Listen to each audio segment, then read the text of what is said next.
Look, he has now said repeatedly 30 years this and 30 years that. So let me talk about my 30 years in public service. I'm very glad to do so. 8 million kids every year have health insurance because when I was First Lady, I worked with Democrats and Republicans to create the Children's Health Insurance Program.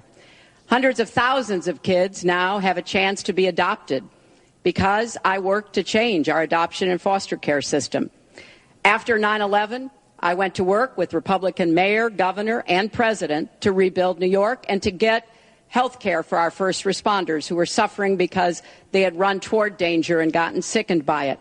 Hundreds of thousands of National Guard and Reserve members have health care because of work that I did.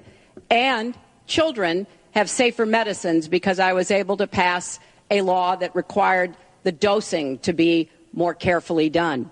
When I was Secretary of State, I went around the world advocating for our country, but also advocating for women's rights, to make sure that women had a decent chance to have a better life, and negotiated a treaty with Russia to lower nuclear weapons.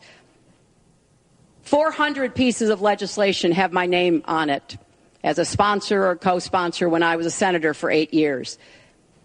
I worked very hard and was very proud to be reelected in New York by an even bigger margin than I had been elected the first time.